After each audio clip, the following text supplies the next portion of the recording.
Ration card ఈ KYC చేయకపోతే ముందు తీవ్ర ఇబ్బందులు అయితే పడాల్సి వస్తుందంటూ పౌర సరఫరాల శాఖ ఈ రేషన్ కార్డు లబ్ధిదారులను హెచ్చరిస్తోందండి. ఈ నెల 31వ తేదీ చివరి తేదీగా ప్రభుత్వం నిర్ణయించిందని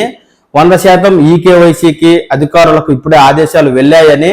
ఈ తరుణంలో రేషన్ కార్డులో ఈ కేవైసీ పెండింగ్ ఉన్న ప్రతి ఒక్కరూ మీ గ్రామ వార్డు సచివాలయాలు లేదా రేషన్ షాప్ డీలరు, మీ యొక్క విఆర్ఓలు, సంబంధిత ప్రభుత్వ కార్యాలయాలకు వెళ్ళి మీరైతే ఈ కేవైసీ చేయాలని,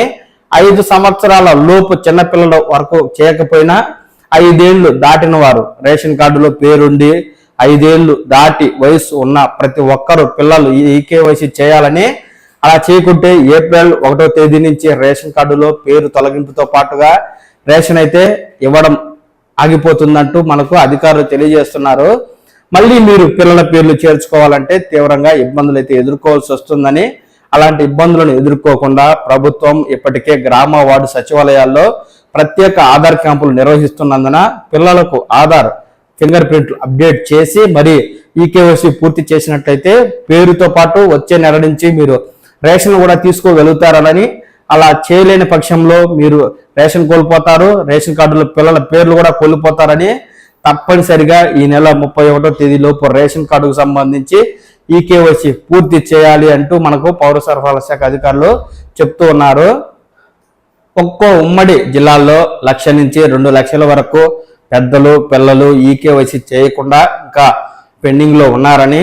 వీరందరూ తప్పనిసరిగా ఈ కేవైసీ చేయించుకోవాలంటూ మనకు ప్రభుత్వం అయితే స్పష్టం చేస్తుంది. ఎవరైనా ఫింగర్ ప్రింట్ పడకపోయినా, ఐరిస్ పడకపోయినా, ఏదైనా ఆధార్ కార్డులో అప్డేట్ చేయించుకోవాలనుకున్నా మీ గ్రామ వార్డు సచివాలయాలకు వెళ్ళి మీరు ఆధార్ కార్డు అప్డేట్ చేయించుకుని మరి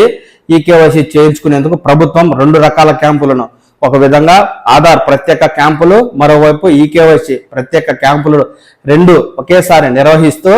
లబ్ధిదారులైన వారికి ఇబ్బంది కలగకుండా ఏర్పాట్లను అయితే చేసింది. ఎవరైతే ఈ రేషన్ కార్డులో ఈ కేవైసీ పెండింగ్ ఉందో వారందరూ ఈ నెల 31వ తేదీ లోపు ఖచ్చితంగా ఈ కేవైసీ చేయించుకోండి. లేని పక్షంలో పేర్లు తొలగి మళ్ళీ ప్రభుత్వం అవకాశం ఇచ్చినప్పుడు పేర్లు చేర్చుకునేటప్పుడు ఎందుకు గతంలో పేరు తొలగిపోయింది మళ్ళీ ఎందుకు చేర్చుకుంటున్నారు అంటూ రకరకాల పత్రాలను అడిగి మీరు ప్రభుత్వ కార్యాలయాల చుట్టూ తిరిగి ఆ పత్రాల కోసం తీసుకొచ్చి మళ్ళీ మీరు అప్లై చేసే లోపు అవకాశం కూడా చేజారిపోయే అవకాశం ఉంటుంది. కాబట్టి తప్పనిసరిగా మీరు ఇప్పుడున్నటువంటి ఈ కేవైసీ అవకాశాన్ని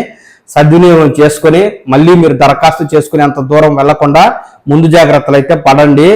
రేషన్ కార్డు ఈ కేవైసీలైనా, కొత్త రేషన్ కార్డు దరఖాస్తులైనా, డిజిటల్ రేషన్ కార్డు పంపిణీ అయినా ఎలాంటి తాజా సమాచారం ఉన్నా మన ఛానల్ అయితే వెంటనే మీకు పూర్తి అప్డేట్ ఇస్తుంది. ఎప్పటికప్పుడు తాజా సమాచారాన్ని మీరు ఈ ఛానల్ ద్వారా